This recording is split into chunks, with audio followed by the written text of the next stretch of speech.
everybody. Welcome to this rhythmic as well as inspiring episode of Takes and Talks presented to you by Cinema for a Cause. Friends, a warrior is always a warrior.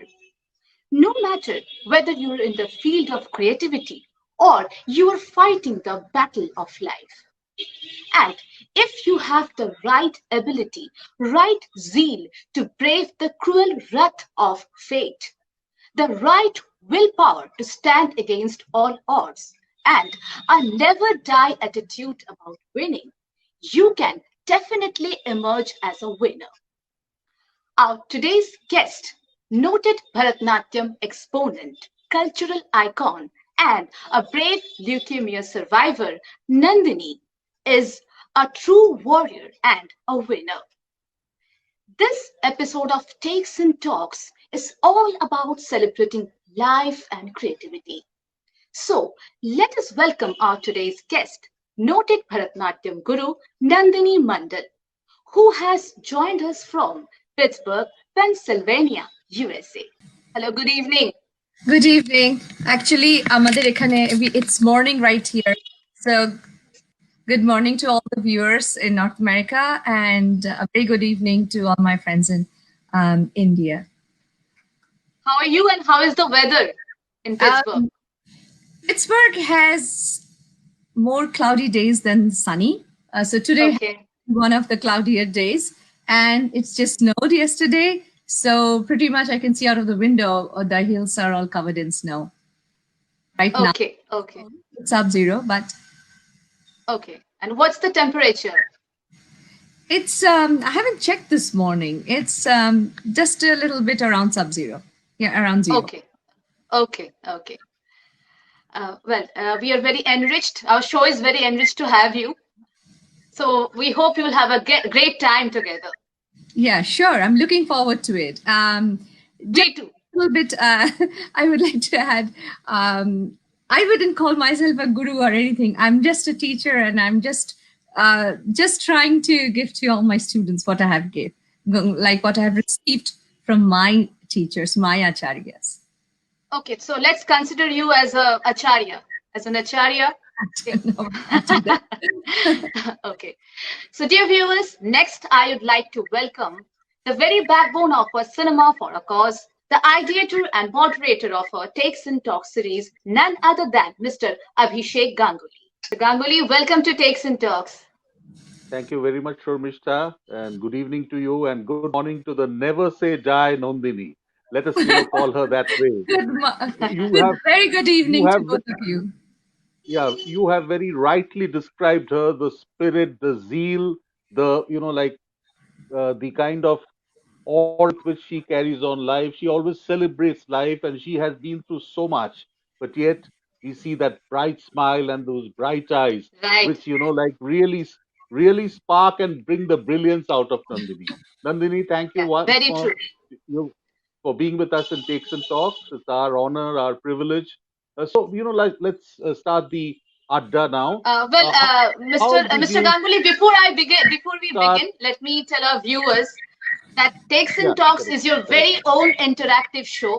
So our show is incomplete without your participation. So please participate in the show by sending your reactions, your valuable comments and suggestions. You can also send your questions to Mrs. Nandini Mandal, which will be duly answered by her towards the end of the show. Now, finally, over to you, Mr. Ganguli. Yeah, thank you, Shormishta. Nandini, I just want to start off with asking you that, how did you feel the attraction towards culture? You have been a cultural icon, a cultural emissary, upholding Indian culture all over the world. So how did the love affair with culture begin? I would say, I think when I kind of started walking, I guess, because my parents, they are my first teachers. If in any sense there is a word called guru, I think I would call my parents first that. They are my first gurus.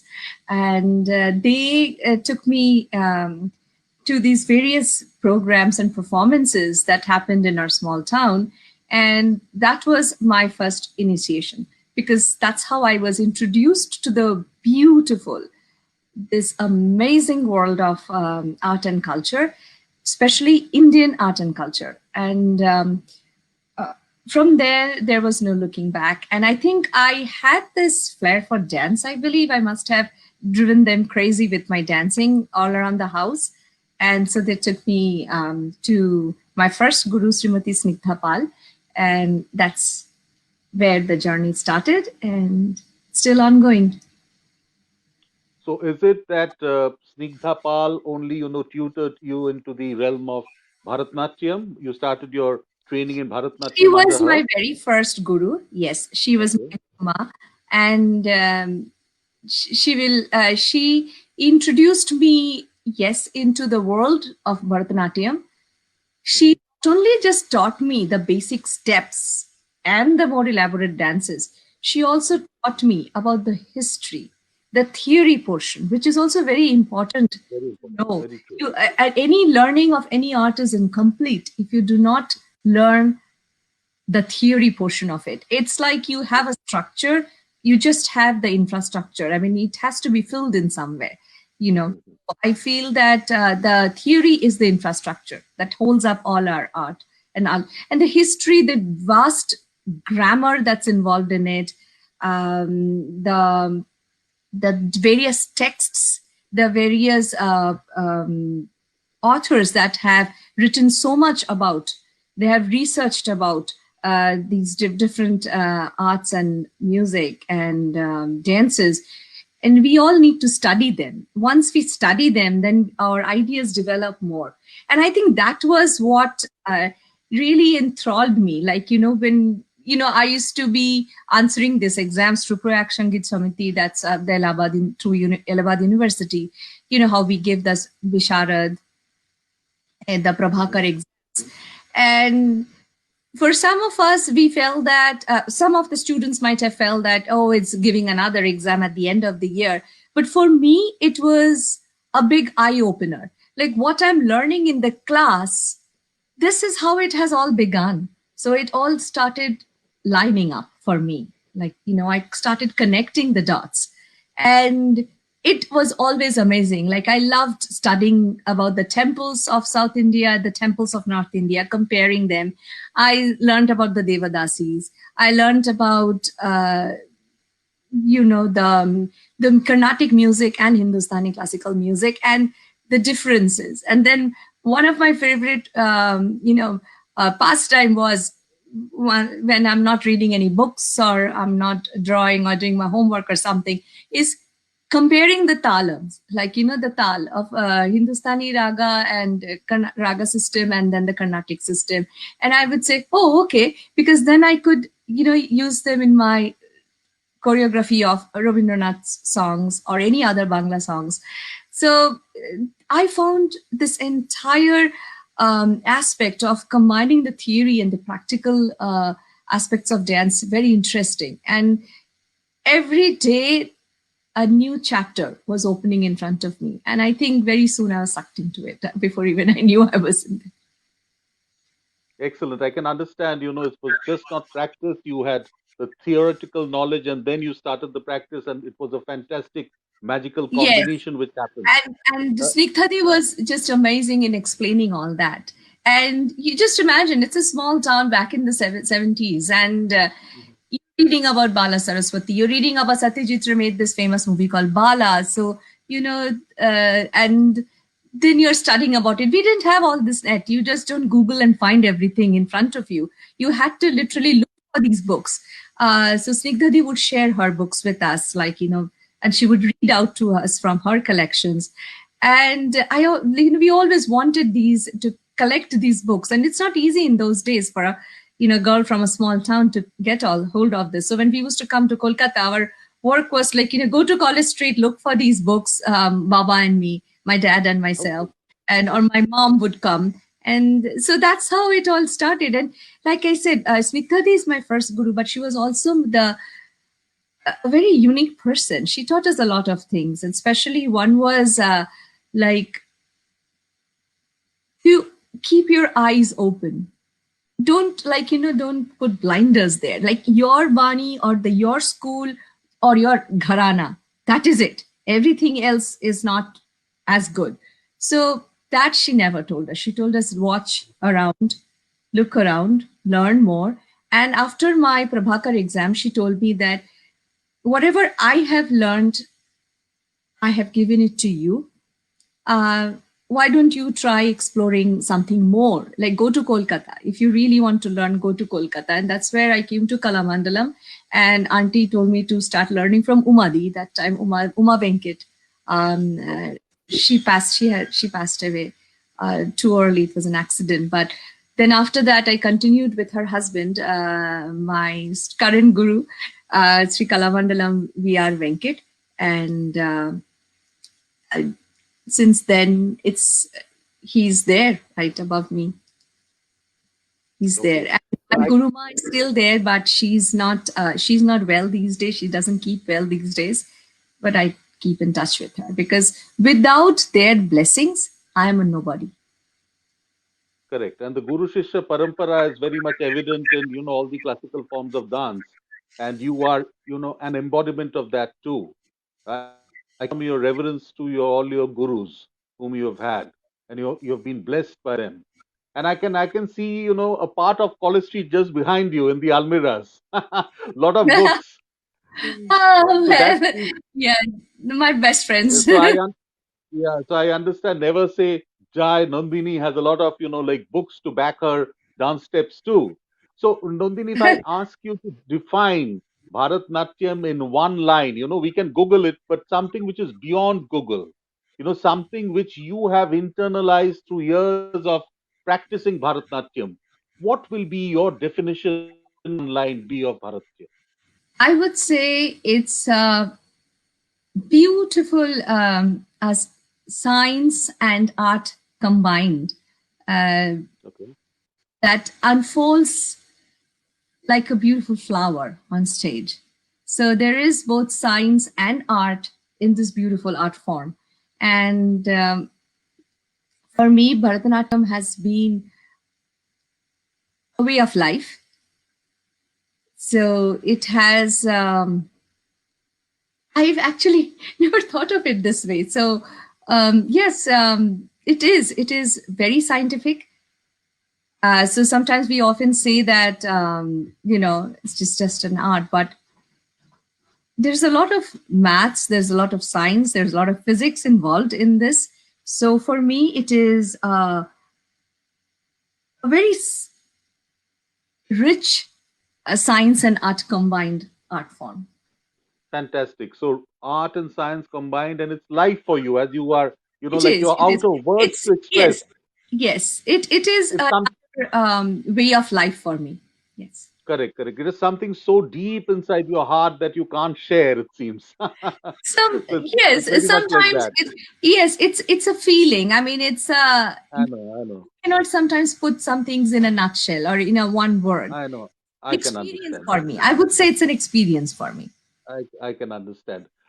You are a complete artist, experiencing Bharatanatyam, obviously, you're specialized in, and other dance forms you have very well, done combinations of in your different dance presentations. As a complete artist, do you think art and culture, and there's a lot of science in art also, as you said, in Bharatanatyam also, are these instruments, are these kind of practices which can really heal the world? The world needs a lot of healing now. A lot of uh, this kind of stress is there, a lot of tension, trauma, pain we are all going through. So do you Yes. think practicing such dance or art forms can really be a healer? Um, yes. Absolutely. Absolutely. Mhm. Absolutely. Art for me is a window. Art is absolutely the perfect window any human can have. Um, we may not even know it, but unknowingly, unconsciously, art evolves in us, and art kind of brings out the best in everyone. And once you are, even if you are like going through a very rough day and you are having a tough time with work, and how life throws different kind of complexities at us at different times, And if you listen to good music, or you just open a book and read, or you listen to poetry, or you read poetry, or you draw, you sketch, you look at art, you just look at some good pictures, go to the garden, look at flowers, it suddenly creates this calmness in you, and that calming feeling is very important for all of us. And a lot of times people say that, well, I didn't get to learn anything, I didn't learn music, and I'm not sure if I appreciate it. But think about it. Suppose somebody's singing on stage and you sit there and you're not distracted. You are immersed in that music, or that music is bringing back memories, good memories, some things that you would cherish, that keeps coming back to you. Then I believe you love art. There is art inside you. Art appreciation is also an art. Perfect. I can understand that you not only propagate, you deeply appreciate art also. While our creative team was making the audiovisual for you, we were, seeing all the glimpses, the wow moments. What fantastic performances, what energy, what body language. So, a small 1.5 minutes video for the audience. Let them watch exactly what Never Say Die Nandini is all about, and the Nandanik brand is all about. Shobhishta, can we have the video, please? A beautiful lady with a beautiful mind, a versatile creative persona, a cultural emissary who has propagated India's rich art culture heritage overseas, an accomplished dancer, guru, mentor, teacher, choreographer, and presenter. Nandini Mandal is truly a cultural icon, residing in Pittsburgh, USA. She's a fighter too, being a leukemia survivor. But no challenge or crisis could defeat the brilliant artist in her. She has continued with her artistic journey, winning rave reviews, recognitions, awards, and accolades.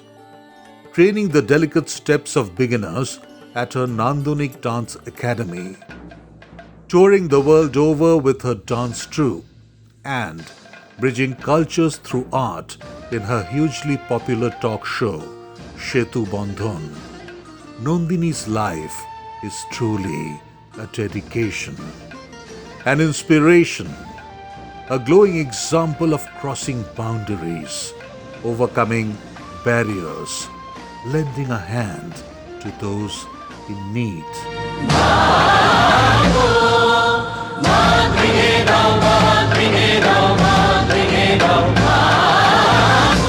Team Takes and Talks deem it an honor to present Nandini Mandal on the 17th of January 2021 Sunday in our Cinema for a Cause page Facebook Live from 8 to 8:40 p.m. Indian Standard Time in our show titled Undefeated Leukemia Survivor Nandini Bridges Art and Culture World Over. Let us celebrate life and art and culture with Nandini Mandal from Pittsburgh, USA at Takes and Talks.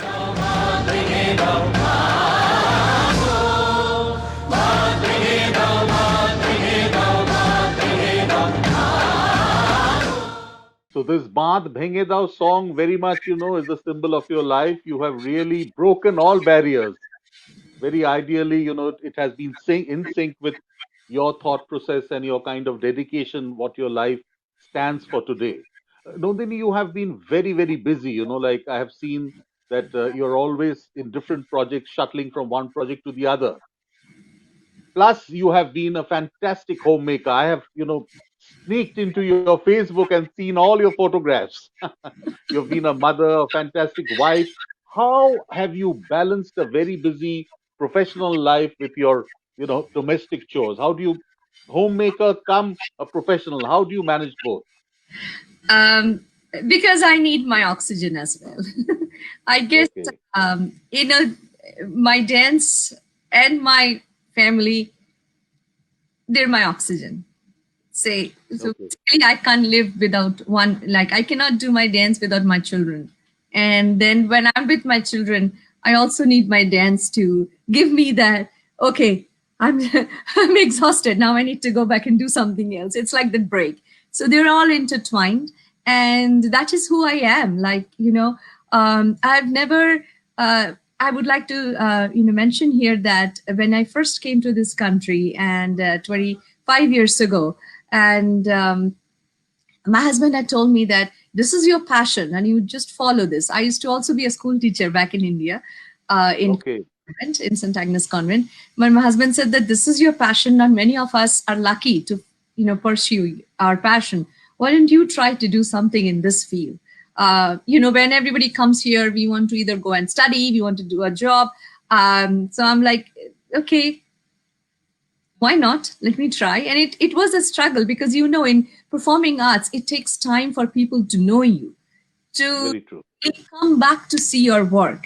And then, Mhm. especially if you are a teacher, like I think I was always oriented towards teaching for myself, like because when I was in school, the teachers would let us give us opportunities to choreograph or direct, like for Teachers Day, for Children's Day, the senior students would be called upon to, and then once you are established in the school as, oh, Nandini Mandal, the dancer, sorry, I was Nandini Basu at that time, so Nandini Boshu, the dancer. So then you're obviously called between every class, hey Nandini, there's a dance coming up, why don't you choreograph? And so that's how I got into choreographing, and then slowly directing, and then it was something that I always looked forward to.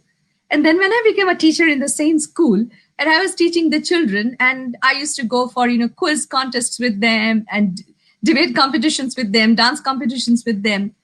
They were not only my students, they were my friends. They were my friends, and I thrived with them. So somehow I realized, even like, when we would have like, summer holidays, right after my ICSE exam, there was this big gap. And I called all my, neighbors' children, all the kakimas around and their children. And like, we need to do a Rabindra Jayanti together. Like how many of us have the Rabindra Jayanti celebration in our local neighborhoods, Para Rabindra Jayanti. And you wouldn't believe I would have so much fun, not just teaching the children or the kids that would play with me or my their siblings, but I would also get the uncles and aunts involved, all our kaku and kakimas, all our neighbors involved. I discovered one kaku was very good with painting, and so they would, they were all engineers by profession, but they were also good at painting, and somebody was very good with setting up the stage. So we would have this activities all together, and it was really for me, that was life, like that was a project. Like I really loved doing it, getting all the people together, getting the best out of everyone, so that it was a project with everyone together, every one of us. We really had fun working together. And I remember one day, I have to share this before I come to my children, like, my brother and his two friends, boys that age, he's 5.5 years younger to me. They're into cars, pretending to be drivers, and then cricket bats, football, all the time, a lot of chaos. To get them to do a dance, it was like, I remember I told them, you are doing Korobayu Boy Biggie. So, and then I had to go somewhere, and I told this Kakima that, what, they will be practicing, please keep an eye on them. And I had just given my CC at that time. So as soon as I came back, Kakima told me, nobody listened to me. Rinku, I cannot control these boys. I don't know how you do it. And I said, don't worry. All of you stand like in Nataraja pose for 5 minutes. That's it. Then after that, the boys said, no, Rinku Didi, next time you are having a dance, we are there. We are not. Like, so this was how I realized that you can always bring out the best in the children by, bringing art in their lives. And so I was, when my daughter was she was born, and then I had just started my dance classes, I would carry her to my classes. She would be either in the bouncer, and I would pack her food, her bottles and everything. And then in between the classes, I would feed her. Or very often, many of my friends in Bengal Association of Pittsburgh, they know that I'm teaching a dance with Rusha on my lap, and then she's dancing with me. So I didn't have a babysitter. Okay. She was with me. So she heard the music play in the house all the time. Oh, okay. Music is playing somewhere. I'm doing household chores, as you all know. Here we don't get any help. We are all on our own. So everything, there's either music playing in the house. And I remember in those days, we would bring 2 suitcases that we didn't have so much of a weight restrictions. More than half of the suitcases were filled with cassettes. The small tapes. I know. Yeah. I would say that you just come here and give all your money on your books and your cassettes. I said, Baba, I don't get these music there. So, many of these stores in Kolkata or in Kharagpur where I grew up, they would know me. Like I would know, Didi, these are the new stock. These are the new releases. So this is how some children kind of started understanding that this is the world. And I also think that what if I was a working woman? What if I had to go to school every day to teach? What if I'm going to work in the corporate sector to work? What if I had to travel? The children get used to that life, like mom is a working woman and she's working. So this is my work. My dance is my work.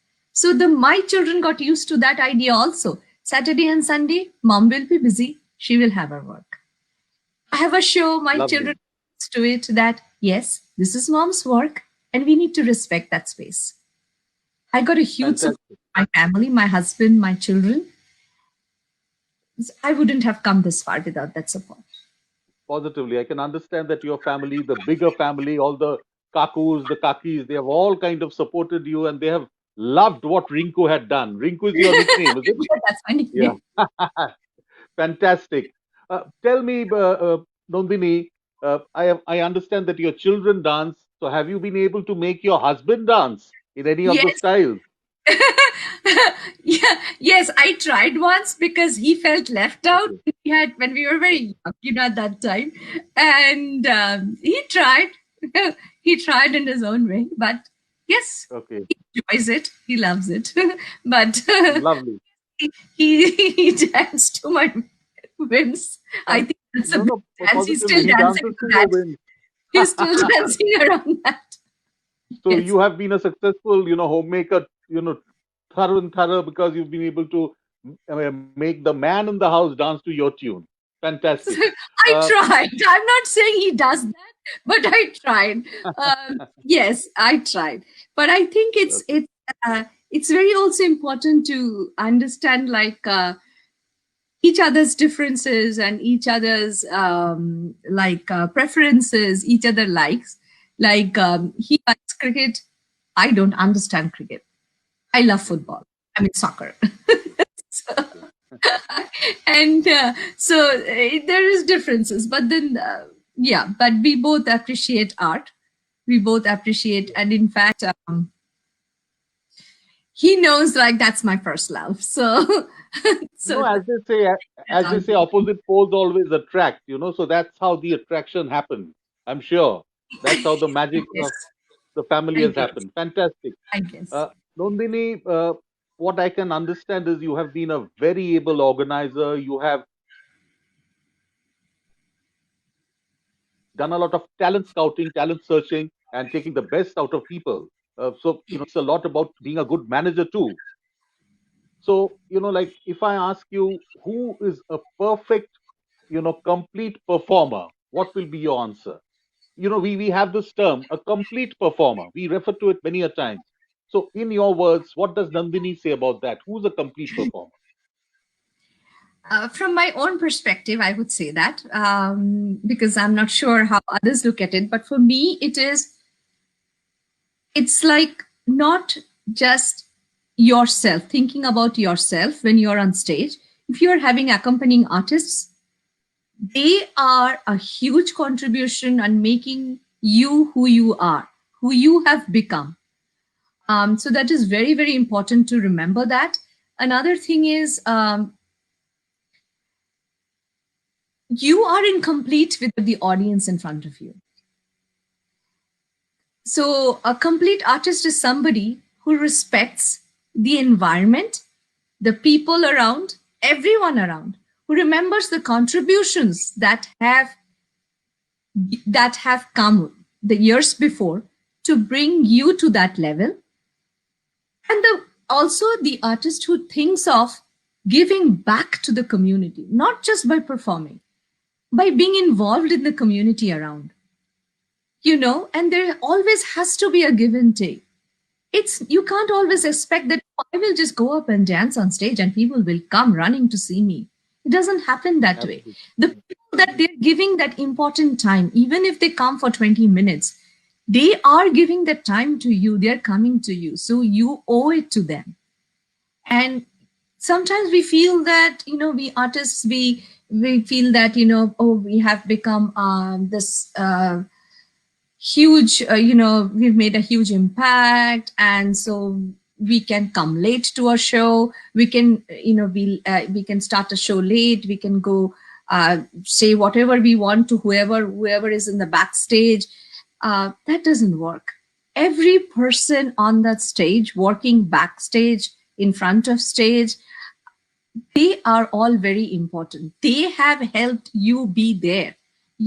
So you look at a movie, you see a star, you see your favorite star, that he or she did not become star just by herself.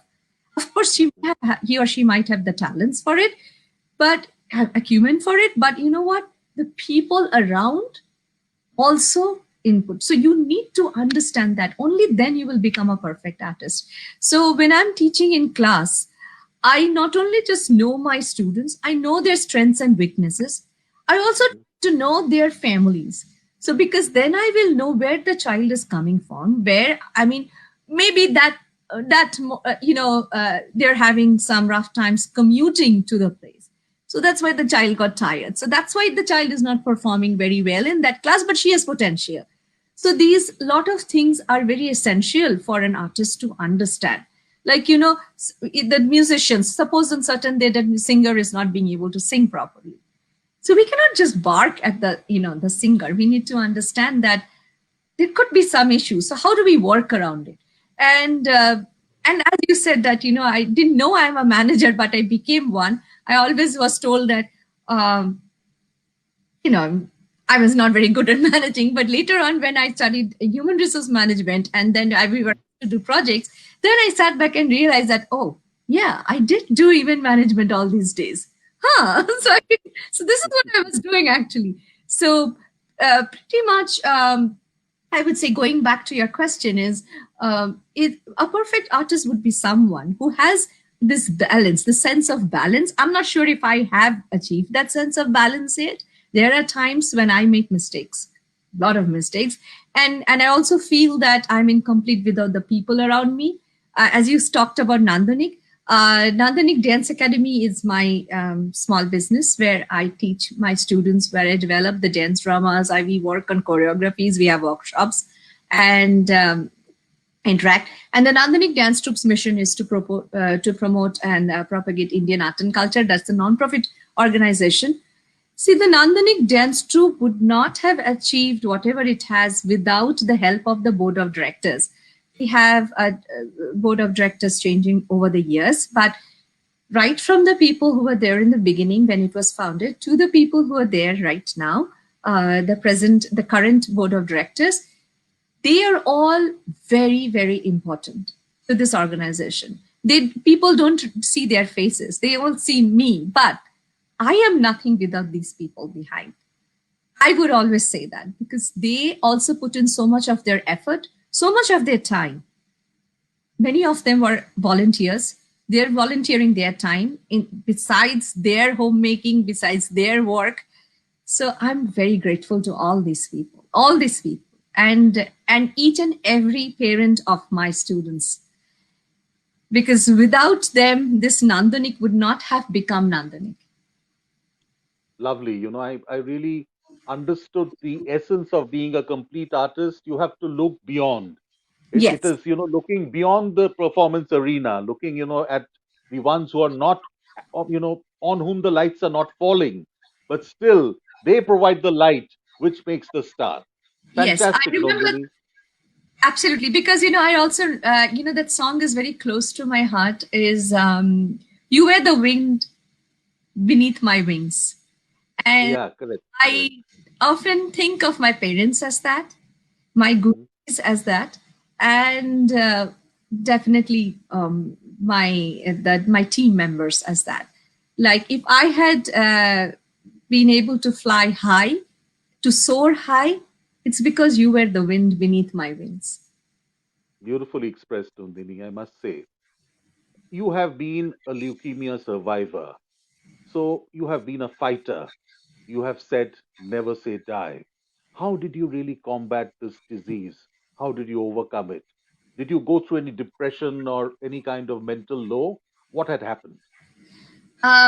Actually, for me, I would say that I had my professional curve is kinked. It's never smooth sailing for me. Life has thrown a lot of bricks at me at different points of my life, but and unexpected times. I was hit with these tons of bricks. Just when I was about to, my daughter was born, and I'm like, okay, now I'm ready to um, take the world and take on and go on for performances and stuff. I was diagnosed with aplastic anemia, which is also a rare blood disorder, and that kind of immediately, I was stunned. I was literally stunned because, first of all, I remember many of my friends told me, oh, it must be anemia, so you should have a lot of iron. And I'm like, this is not about iron, because I had lots of iron in my body as system, as the doctors told me.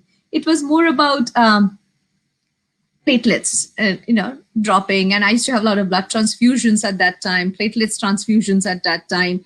I had an ATG cyclosporin treatment, which is a very it was like at that point, my doctor had told me that this is like a new treatment has started. It's a slow process, but it will help you. So it was like having transfusions and a huge group of people. I'm really, really grateful to them for my life, because they were constantly sending, donating blood platelets. And a lot of people I don't know, people heard from each other like, oh, somebody needs platelets, and they would go and line up and donate. And so I'm really grateful to all of them. And I also feel that when sometimes people, I must add this here because this is something I have realized with my life. People talk about race, people talk about religion, people talk about caste, all these things. I have been fortunate to receive blood and platelets from people of all walks of life. People fight about religion. I have people from all religions donate blood to me. So I always ask, who am I? So underlying our skin, it's all the same. So who do we fight for? Who are we, about the skin color and all that, when the blood inside is red for all of us. So that's how I feel.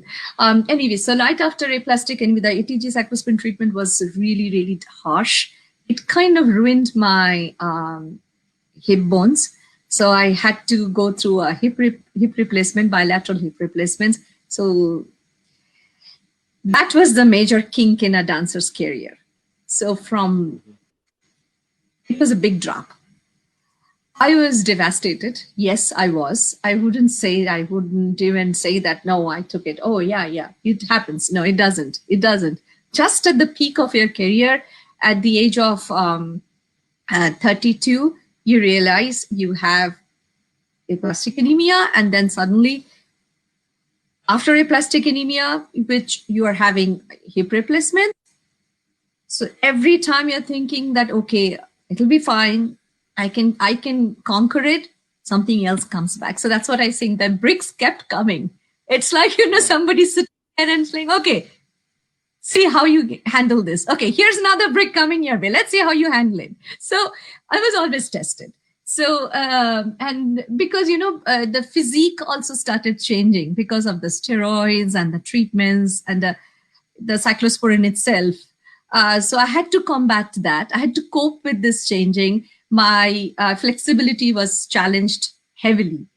So then I had to work around it, because Bharatanatyam expects a lot from you. It expects a lot, right from the basic position, Arai Mandi, Murumandala, those positions. I had to work very, very hard to get to those. Then another senior teacher once told me, another senior performer, very sweet of her, she told me, Nandini, don't feel bad that you're not able to do an Aramandi like you used to do before. There's always a different way of doing it. So maybe you will come around it. Maybe do it that way, So those are the challenges I had to face. I had to work around it because, sometimes everything doesn't go your way. Life doesn't always, that's why it's life. I mean, it's so, what should I say? Uncertain. It's so uncertain. Nobody knows what will happen tomorrow. And so I said, okay, I will also not give up. I will definitely not give up. And I'm definitely not quitting. And I would tell my doctors, you go and worry. Let me just do my dance. So let them worry about the tests and everything. And I went on dancing. I remember after I did my Bhanushinge Padavali, I danced for 2 hours. And they had, right after that, they had a stress test. And my doctor, one of my heart specialists, he had said that we need the stress test. And my doctor said, she doesn't need it. She just danced 2 hours. I went and saw it myself. So it was like that. Like they would call me the bionic woman because I had the metallic, the titanium. What's it called? Yeah, the titanium, rods and the titanium, like the, what should I say? Insertions. Insertions. Yes, correct. Yeah, the insertions in my hips. So that also caused a little bit of difficulty initially because that entire bilateral hip replacement it's a difficult process, and they had to do a minimal invasive, surgery on me because I can't lose blood. So it was a tough situation, and I remember the doctor said, "Boy, we had such a tough time, sawing through you because you're a dancer. You've got these tough bones. Those are the." Then I started writing, and I would write these short stories and essays. And I remember I used to write about my experience in the hospital because doctors in Pittsburgh, there were doctors from different places of the world and different regions of the world. So they had different accents. And I would really, enjoy all that. Everybody had their own perspectives, everyone. And most of all, they would all say, one of them actually called me a bionic woman. And I'm like, oh, that's nice. That's a nice term. And then I remember asking them, okay, I'm going to India. Now, do you think, when I go through those metal detectors, I would go, where? They said, yeah, there would be lots of noise when you go through the metal detectors. So from then on, my life in the airport, the moment I go in there, I'm always like this. Because I just know, I see them and I stand like this because all the sirens will go on because of all those metals in my body. But then again, I got better from that. And I did a lot of physical therapy. And finally, I started dancing again. And they said, you can't sit cross-legged anymore. And I sat cross-legged on the floor and I could do it. So that was a good progress. Okay. Things were going fine. I had my second baby and daughter, because I always wanted my older one to have a sibling, So we had another baby. And then just when everything was going fine again, I was back into performing full time. All my shows were coming up. Another ton of breaks. And this time it was like, this is it. That was when I was diagnosed with acute myelogenous leukemia in 2009. And the doctor said that bone marrow transplant was the only way out. And unfortunately, my only brother was a half match. In those days, a half match, you couldn't go ahead. But I heard recently the science has, come so far that a half match works out very well. So my brother could not be my donor. So there was a search for bone marrow donation. And it is very difficult in USA to find a matching donor because the bone marrow has to be from your pool of genes, like, that South Asian community. And many of us are not registered. Or even if we are registered, our population is not as much to first of all, the matching doesn't happen. Then people sometimes don't show up. People are very scared. People are not really, sometimes a lot of people are ignorant about what is this bone marrow? Does it hurt a lot? Oh, I will lose a lot of my bone marrow. Then, I don't want to give up my bone marrow. And there is also restrictions. There's age restrictions. There is like, if you take a lot of drugs, medications, drugs, I meant like medications, you cannot donate bone marrow. So there was the pool becomes smaller and smaller. And so there was a frantic search because I really needed the bone marrow. And then finally, in the meantime, amazing friends here, and people from the Nandanik dance community, they set up a fund. They called it the Nandanik's Friends. So there was a fundraiser going on, and I'm very, very, I will always be grateful to them because they just not only supported me in by being there, they have been there even after. So I may not always, pick up the phone and say, thank you so much for being there. But they know that it's deep inside my heart. Like I said, going back to a complete performer, like even in life, you are nothing without the people around you. So then I did the leukemia part was one thing. So, but the transplant, that was a complete different story. Only I wouldn't want my enemies also to go through that in the bone marrow transplant because it was an unrelated donor. It was like uprooting your entire inside, throwing it out and putting something else in it. It was winter and cold in New York. I was in MSKCC. Amazing doctors there, amazing nurses, fantastic nurses. And I would again go there and I tell them, okay, I've surrendered myself. You do your part. Let me just think of my music and dance. And they would play music. There would be a singer come in, play the harp or sing on her guitar. Like I said, going back to art, that's what prevailed. And a lady would come and she would make me draw. And some days I could, some days I would just collapse because my body was trying to reject my donor's marrow because it's an unknown body. So, this is what your body does. It rejects whatever the unknown element is in you. But by that time, my bone marrow has gone. So, so they wanted it had to take over.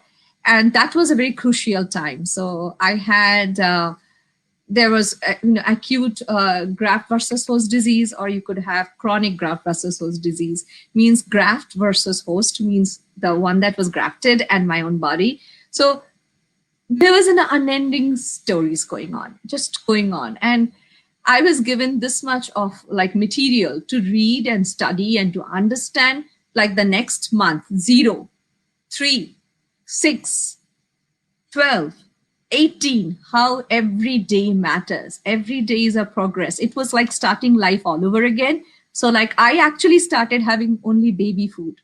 I could not chew, nothing. So from there, and when I was not having my dance classes at that time.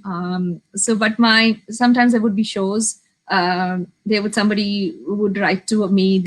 Perhaps they didn't know that I was not well. And then I said, oh, contact this person. They might go and do the show. So my students would actually get together and they would go and perform. And there's amazing parents of these students. They would say, oh, Nandini would have done it like this. So let's do it like this. And then they would keep me posted and that kept me going. So that kept me distracted from all that excruciating pain. So that would keep me distracted. And then when I came back in, I really wanted to go back to class. So I did go back in April 2010. I went back to class with my scarf and with my, now people are complaining about masks. I used to wear mask all the time with my mask and then my gloves. So I looked weird with no hair, in a different look altogether, huge face. And, the chemo, the hair comes back. With transplant, it takes a long time. Transplant ruins your entire skin. and my entire GI tract was ruined. But well, at least I'm here. That's what I feel, that at least uh, I'm here for my daughters. And at that point, I would think like, will there be tomorrow? And the drugs were so strong, I would hallucinate. So those hallucinations actually brought, some days I would see people who are no more, and then I would also talk to the people who's right there, and I'm talking to somebody who's like my mother-in-law who is no more, and I would be talking to her as if she's right there, and then I'm talking to my husband here. So it's a different feeling, like you're in a different level, and so much of going on in your mind. It's a mess. It's a mess. My school friends had come. My students who had were by that time working in New York, they had come to see me. So all that kept me going. And then they would play my dance videos on the screen. And one nurse came and said, "Who's that?" I said, "That's me." "Really?" Then I was looking at her, I'm thinking, it's so difficult to, I was so changed. I was so transformed, absolutely transformed. There was no way you could tell that. Even my own daughter could not recognize me when she came to see me after transplant. When she touched my fingers, only then she knew this is Ma. Because my complete face had disfigured everything. So that's why, I don't take life very lightly. And this life that we have, I respect it a lot, because I have come this close to death, this close to, just one push, I would have fallen over. So I'm really grateful to science to bring me back. And, when we grow up, people would tell us, ki roga, or চেহারাটা কি খারাপ হয়ে গেছে. When I went back to India, they would say like, they meant well. They meant well. I would only say to them, তবুও তো আছি. So I do understand.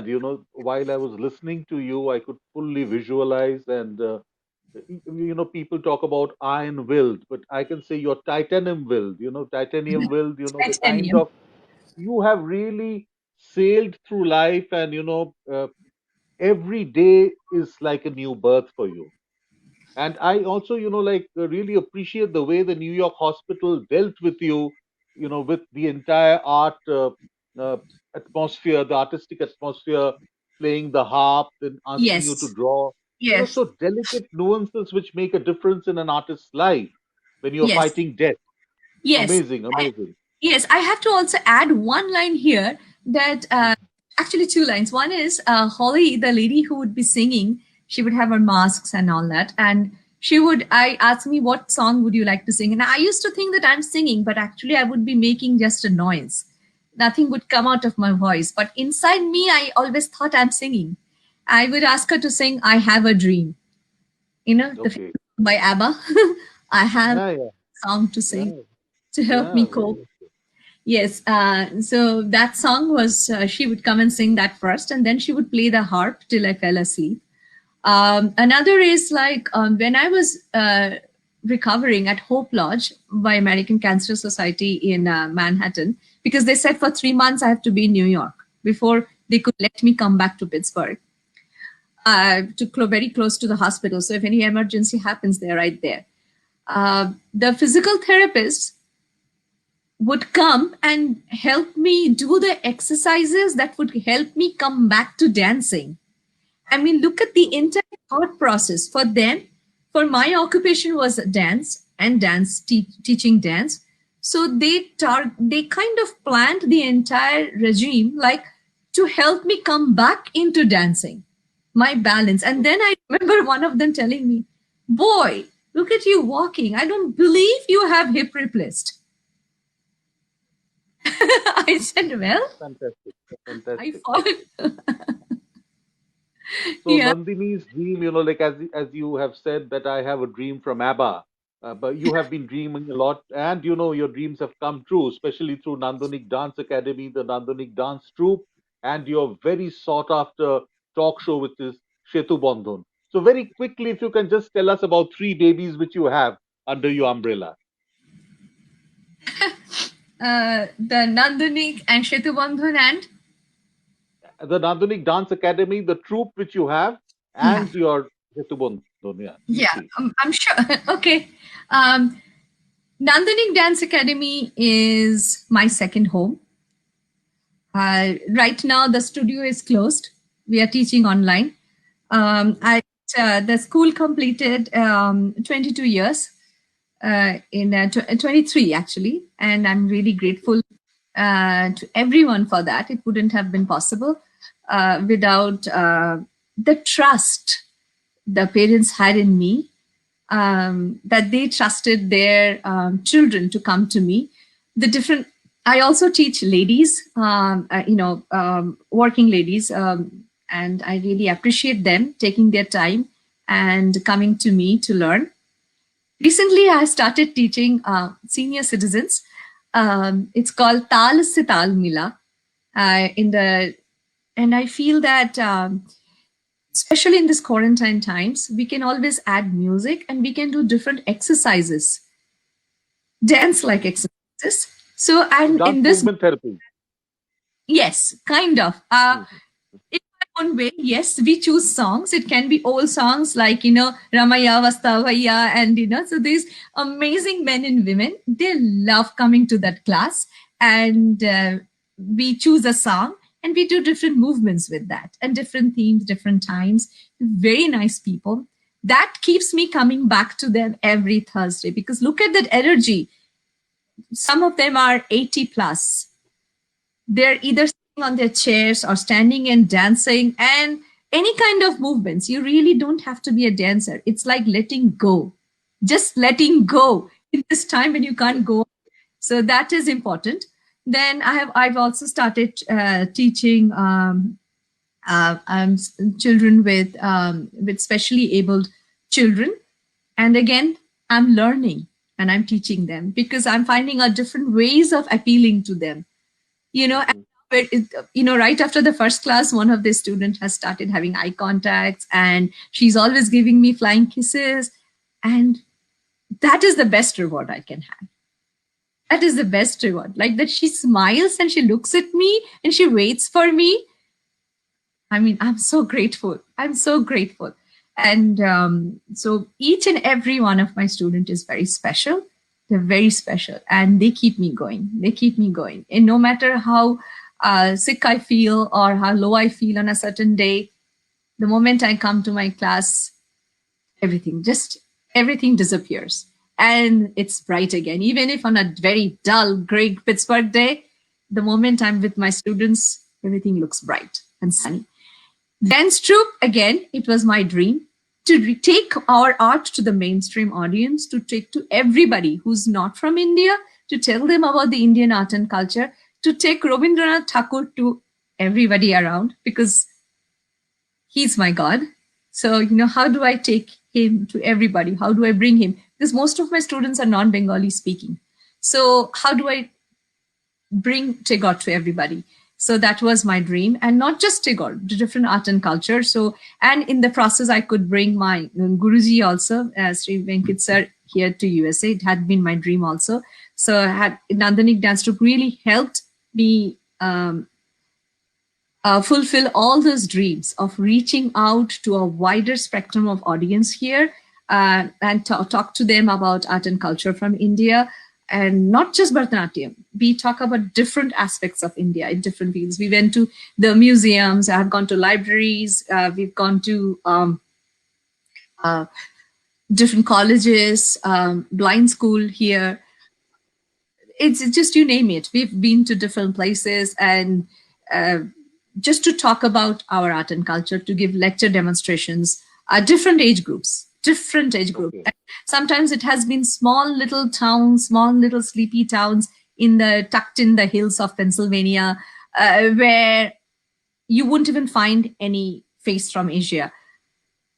And I was selected by at that time, the World Affairs Council to go there and talk about Indian dance, Indian culture. So, there I would be with, I remember one child asked me, I heard people from India wear a lot of gold. We were expecting a lot of gold. I said, oh, I'm sorry.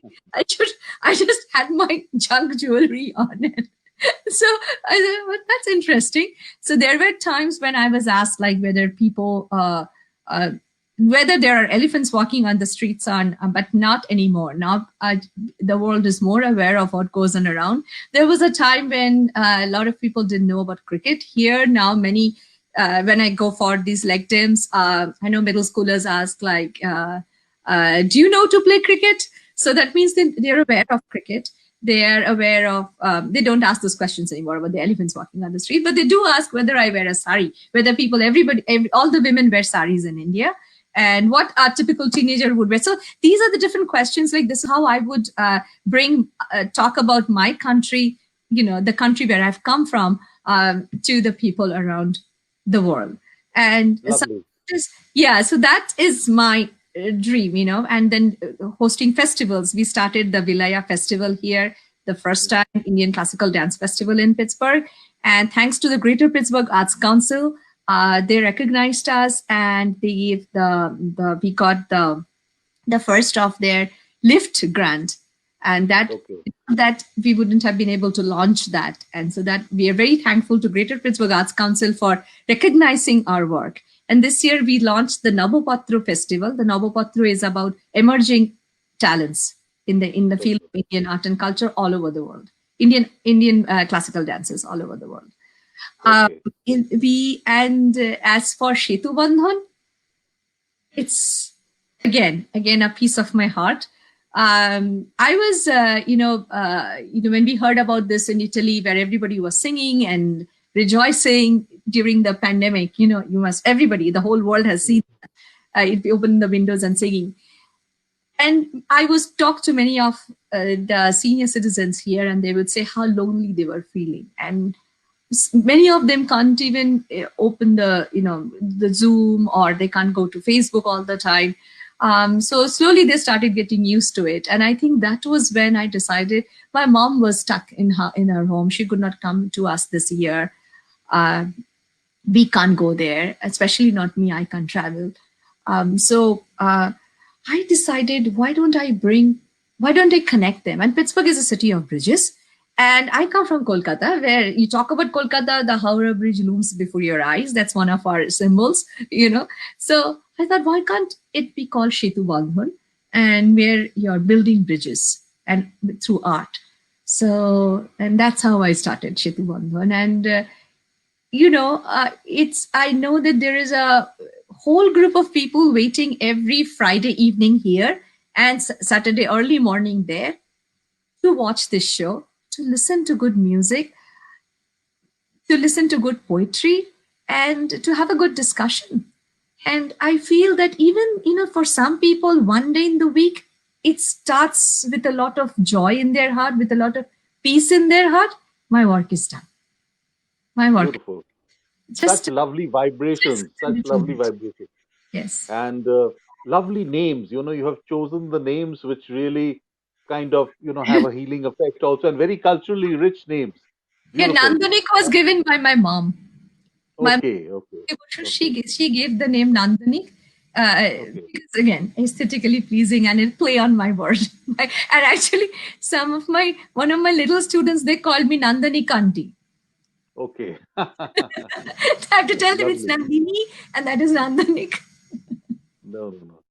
You spoke about Nandini's friends, and from your career records, I have seen that you have done a lot of charity work also. You have raised a lot of funds for those who are in need.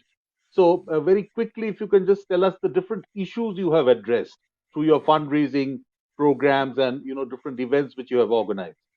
Yes, yes, definitely.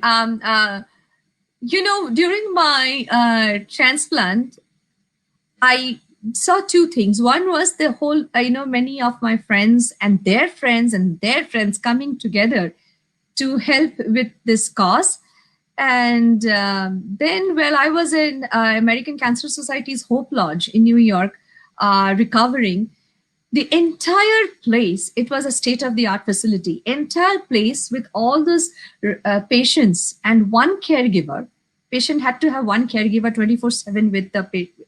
We were all given a suite, amazingly maintained suite, just extraordinary facilities there. Each floor had a library. There was a grand kitchen. Each floor had a kitchen, again, a kitchenette, or should I say like it was more like a cafeteria, like each floor had it, where the patients from that place could come and basically sit together, gather together, and, talk to each other, eat, and everybody had a separate place to keep their food so that everybody's kept safe.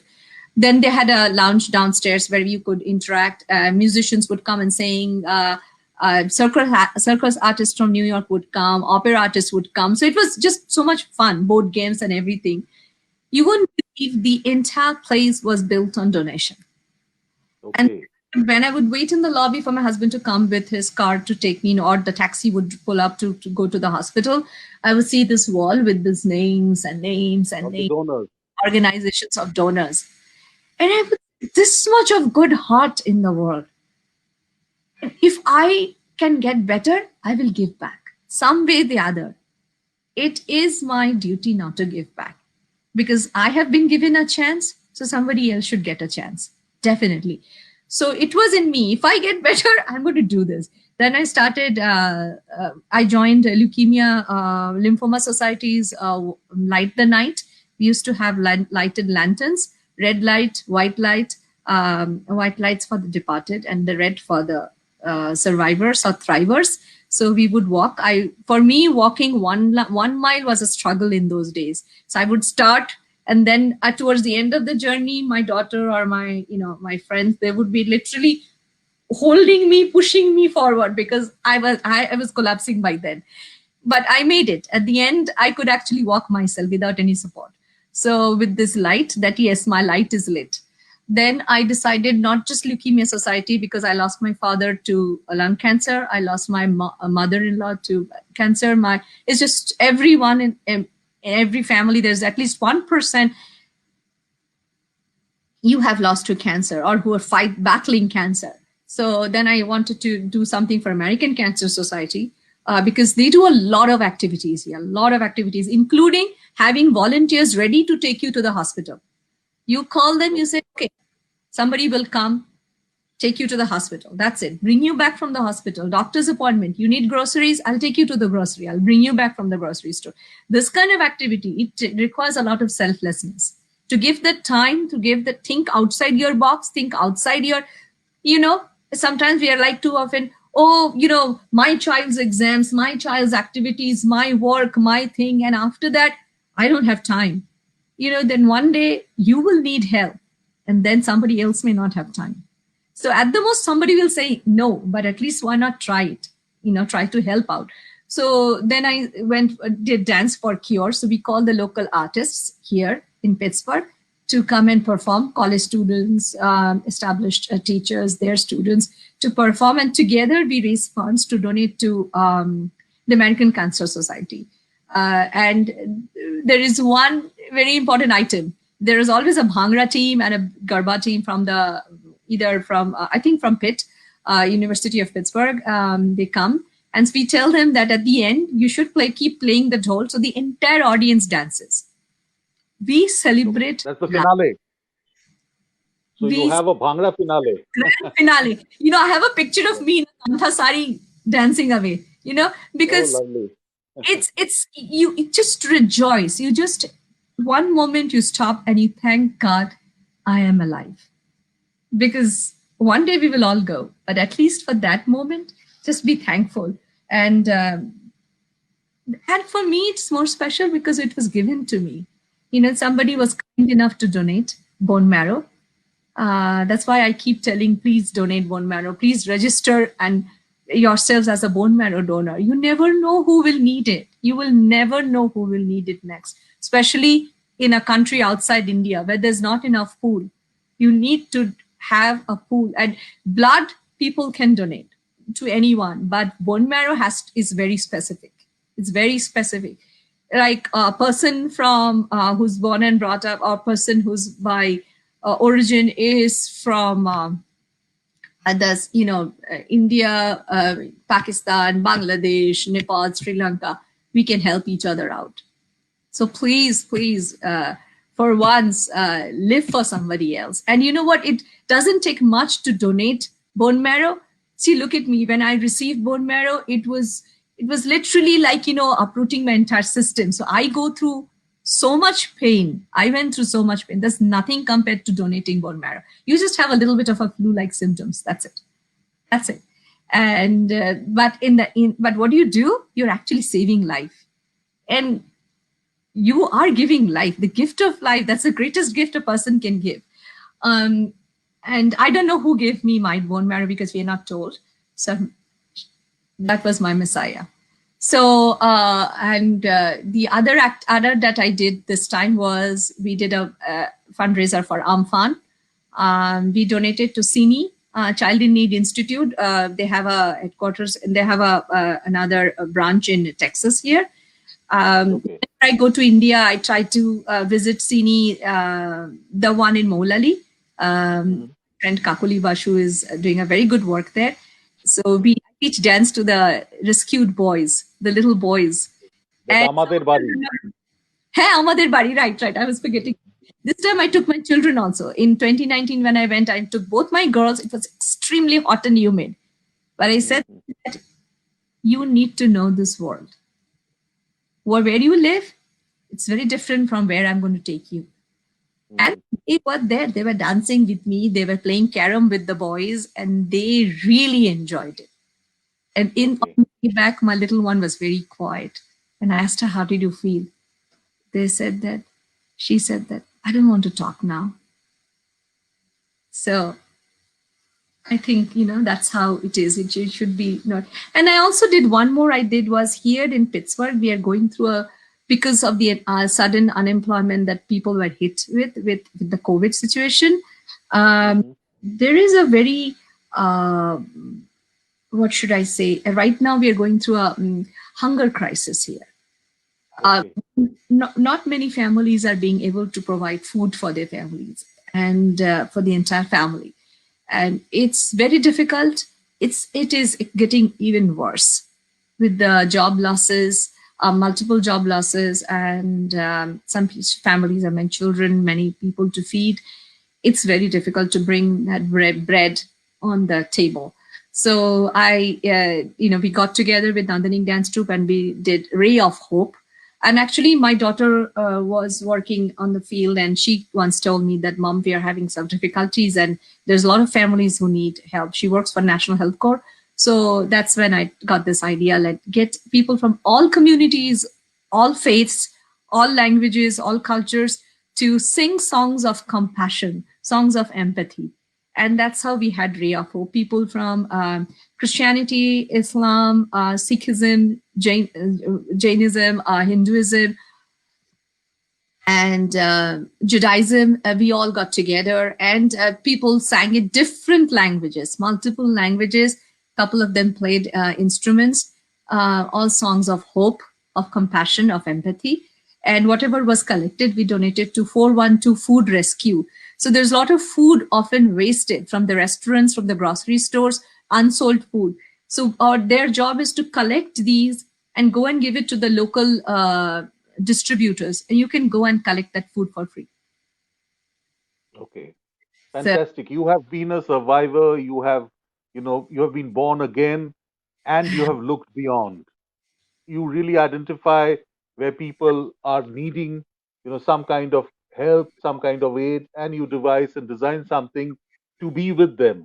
That's amazing. Like an artist, this is what is a complete performer, I would say.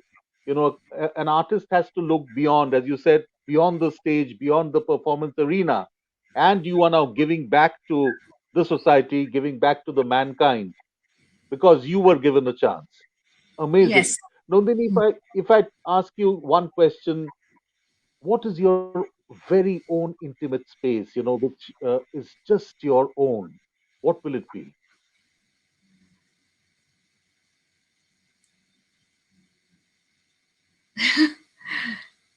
Reading. It's Okay. Where you wouldn't like to, have anyone else. Just it's only Nandini's own compartment. um,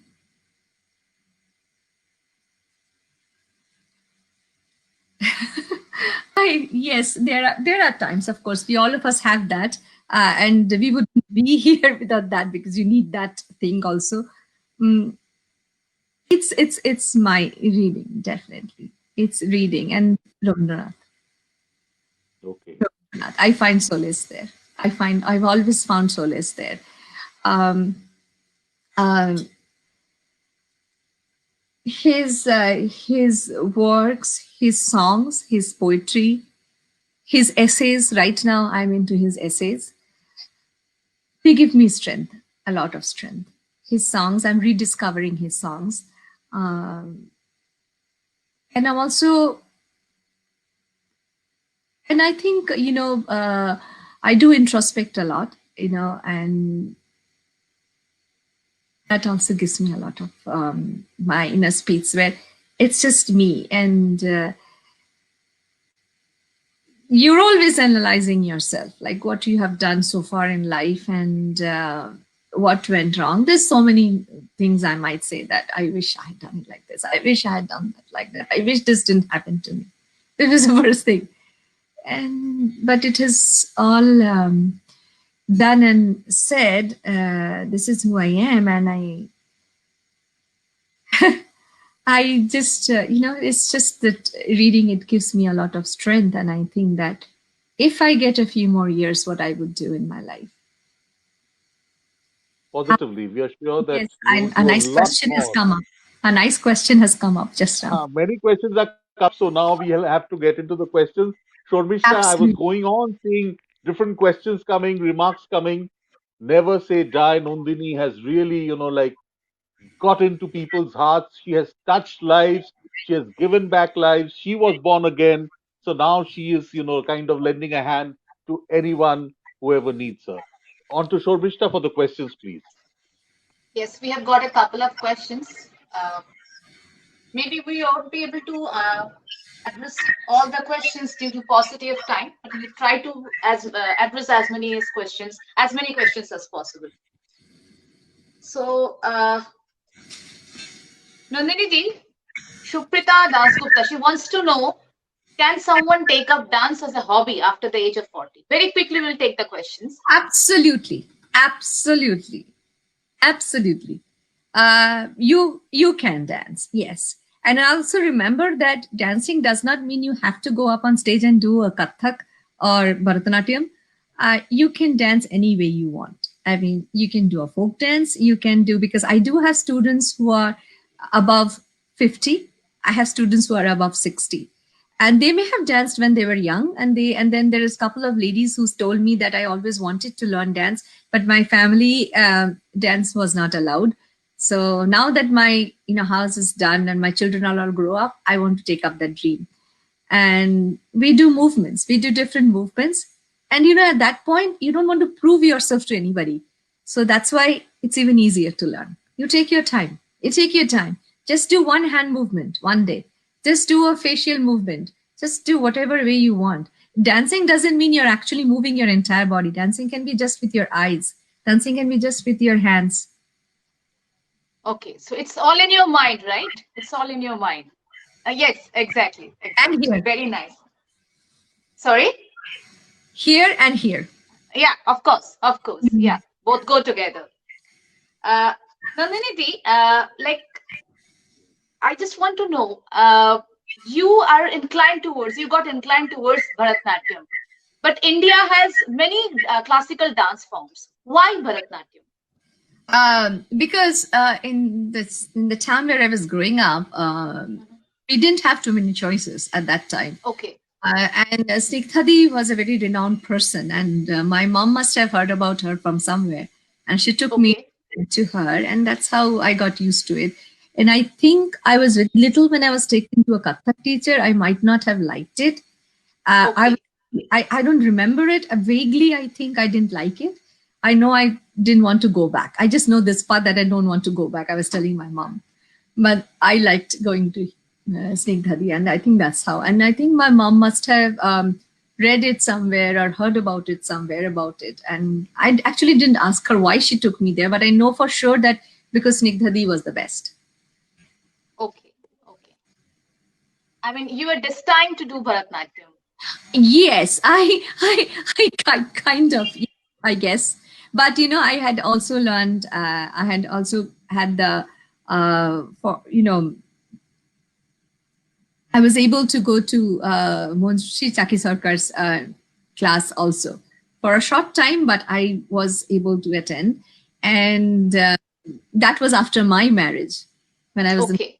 I attended, and she was very happy that she told me that usually leave after getting married. You joined after marriage, and I actually, for me, being there at Dancers Guild was more like just looking in awe at her.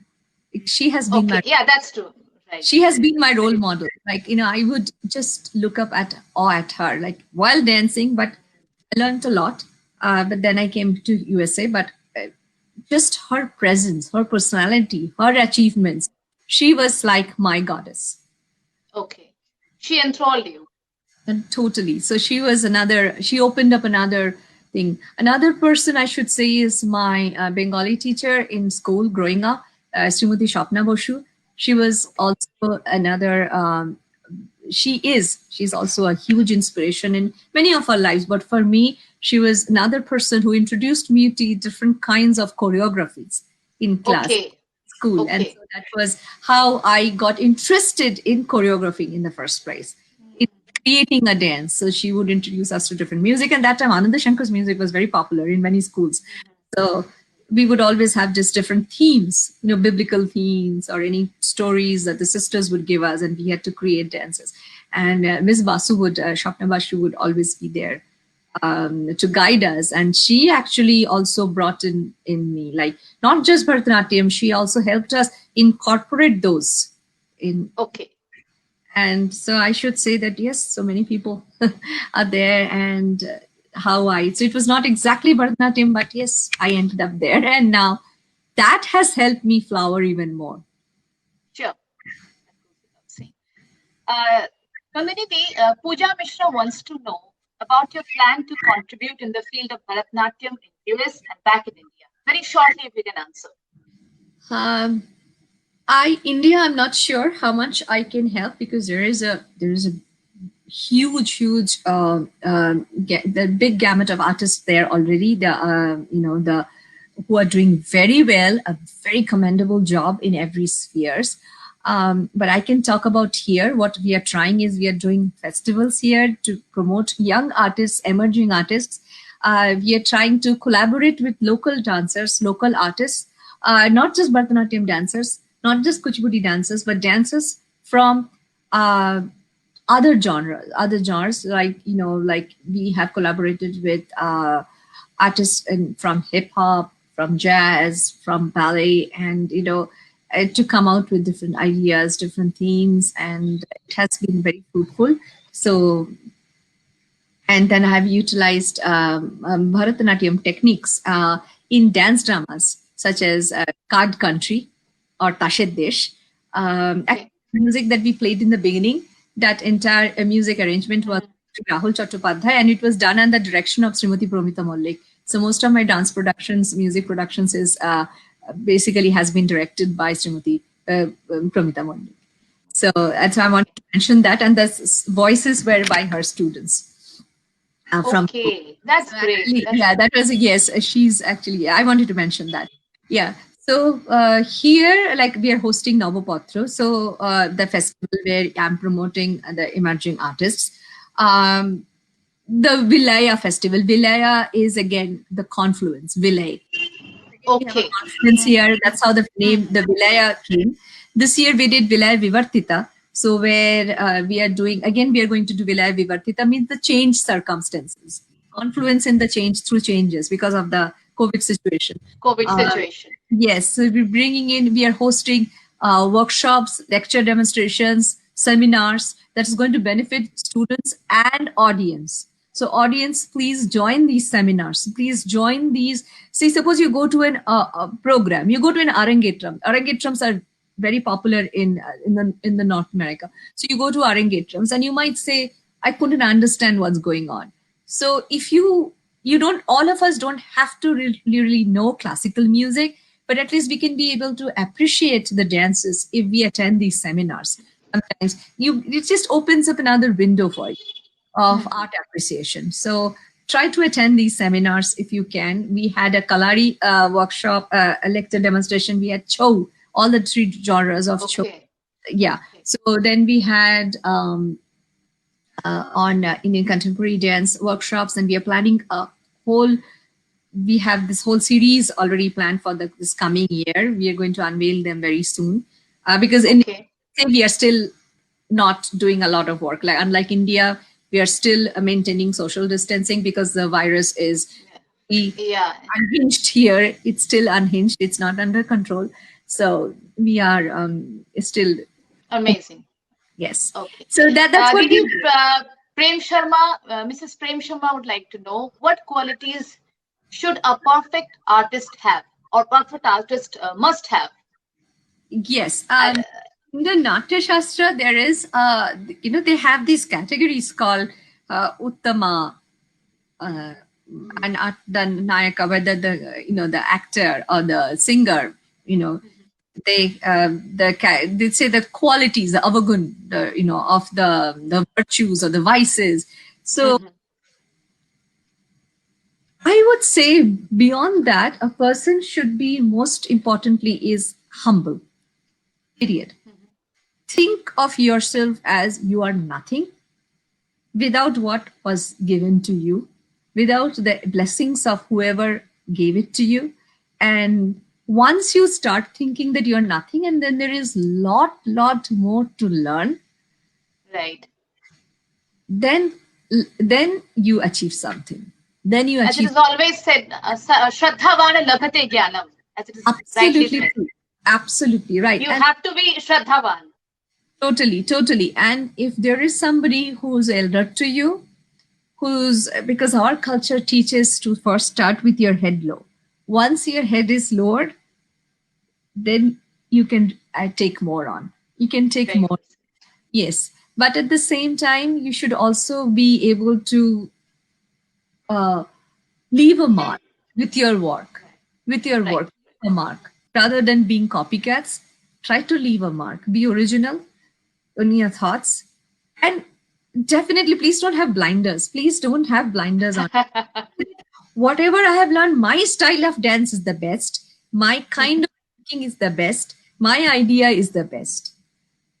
Please don't think that, because there is somewhere around the world, somewhere who's also thinking differently, and that might also be very good. So you have to keep your mind open. Absolutely. Just see, and it's much more relaxed life. Life is much more relaxed. This is the last question that we can take, because we're running very short of time. It's the last question from audience. Didi, can you read it? I mean, how? Let me read it to you. What can you do to motivate today's budding generation who are opting Bharatanatyam as their career? Be prepared. Be prepared to fight. Be prepared to struggle hard. Have confidence, and I said, be original. Be very original in your choreographies, in your thought process, in your. But definitely work very hard. It's not an easy world. No world is easy.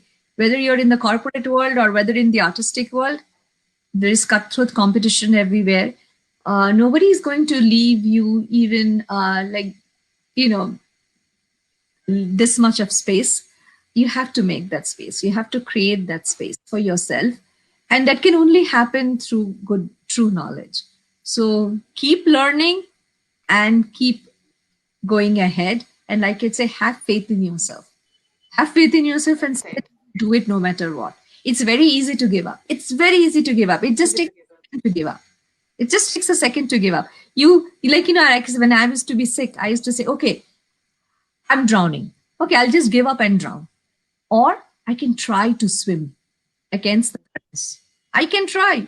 I might drown at the end, but at least I will die thinking that I tried. So same thing in all the artists, all the young artists out there. I know you are amazing artists. I have seen such amazing talents every day at every corner. So many are emerging. Have faith, and educate yourself. Educate yourself so much so that you can also become like one of the best. Well said. Very well said, Didi. Very well said. So with this, we have come to an end of our audience question answer round. Mr. Ganguli is waiting backstage. Let me add him to the stream.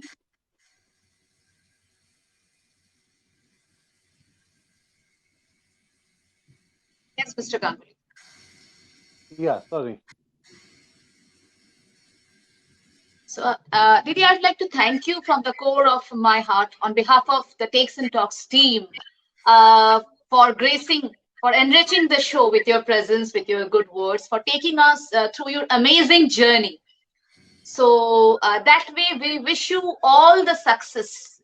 We wish you success in all your endeavors, future endeavors. And then, may you emerge as a winner in whatever you do. Thank you so much. Thank you. I mean, I'm so grateful to Sri Abhishek Ganguli and to you, Shormishta. Thank you. A pleasure. Team of Takes and Talks and Cinema for a Cause for thinking about me. I don't think like she said I'm a guru. I said, guru is a very heavy word. It's a very, I don't know if I reach that level because, they are a different level altogether, and so are acharyas. I'm just a small person trying to hold my hands of my children and to take them forward. So, they may not all become dancers, they may not all be performers, but at least some way they are carrying a little bit of their roots ahead. And maybe one day when they, when their children, the next generation, they will say, I had learned Bharatanatyam, and that is a dance from India, or I had learned a folk dance that's from India, and you should also go. So this is how it will keep flowing. Prava. Yes. Prava. Yeah. And so for that, just that's all I do here. That's all I do, and try to touch everybody with the only thing that I do is my art. What? My art can come to anybody's use. Definitely. And if my story helps anybody, definitely. If anybody wants me to talk about cancer, talk about my struggle, I'm open. I have nothing to hide about that. I definitely want to talk about it. If it helps anyone anywhere, I'm here. I'm here to talk or help or connect you with somebody. That's it. And definitely, thank you so much. You're doing a great work. I was watching all your videos. I am so honored to be a part of that series. Thank you. Thank you for being here. Thank you for enriching the show. Mr. Ganguli, please. Yeah, one last question before we wind up, before Shormishta takes us to the winding up session. How will Nandini Mandal be like to be remembered? How would you like to be remembered? This is very important. A mother, a wife, a daughter, a sister, but most importantly, a survivor. Okay. A survivor. Fantastic. And an artist who tried. What a spirit. What a spirit. Tried, and you have, really, you have, with your spirit, with your never say die attitude, you have really made many other people also finally go to the, the fusion of art, culture, a lot of science involved. As you said, physics is also involved in dance. Oh, yes. Yes. Anti-gravity is involved. Correct. And looking beyond yourself. So that itself is so inspiring. I just would like to tell you this, that if I ever make a film on a survivor, I would like you to be maybe my Naika there. You should be the centerpiece. Yeah. And your story itself, I'm flattered. Nandini's story itself is so good, film material, that maybe one day we will work together and tell your story to many other survivors to give them that kind of titanium will to, fight out life. I'm going to use that. I'm going to borrow titanium your will. Titanium will. Yeah. And I remember that bionic woman with the titanium will. Yeah. On to Shormishta, please. So thank you, everybody. Thank you, viewers. So, as I always say in the end, dear viewers, Takes and Talks is your very own platform. So, if you have any such inspiring story, please do not forget to share with us. For details, please take a look at the next video. Thank you all.